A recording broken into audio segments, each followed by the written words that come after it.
Motion-capture is the technology they use to capture performances of actors and then translate that to 3D data that we then apply to our characters. There's a series of cameras set up in an array around the room. They're basically capturing markers that are set up at specific key points on the character to ensure that we have articulation at each joint.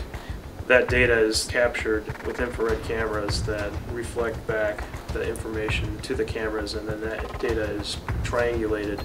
The talent we get are really true professionals. They've been doing acting and stunt work for many years, so they take direction really well. You just have to be a kid, I think. At the end of the day, you have to remember what it was like to be a little kid running through the woods playing, cops and robbers. It's just a matter of really thinking like a good actor and trying to say, how does this character carry themselves? What is it that's affecting their body as they move?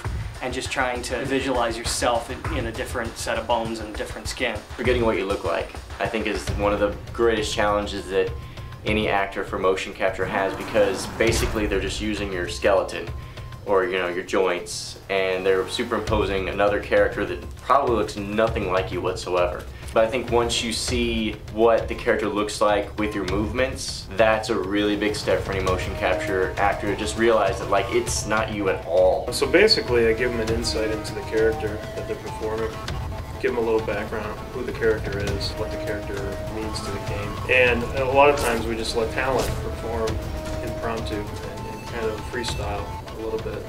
So we give them a lot of creative input on how they want to play the character. If I'm lucky, I know kind of what the game is about, what kind of characters I'm looking at before I go into the shoot. And honestly, I sit down and play a lot of video games the night before to try to get just a reference point of what it would be like to actually swing at these things. Motion capture is basically a tool for the animators to kind of push the limits of the animation.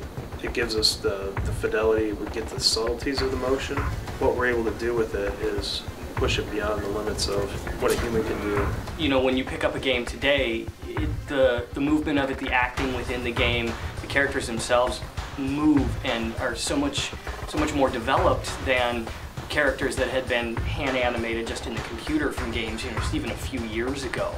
And I think today's gamers really expect to see that next level of real performance. You hear criticism on both sides. You hear, oh, now the performances aren't real performances because it's somebody else's skin on the screen or whatever. I think that the challenges are even tougher for the actor now. Getting an authentic, real performance to play through a digital skin, I think takes a lot of skill and a lot of thinking about your technique and making sure that you're giving an honest, authentic performance.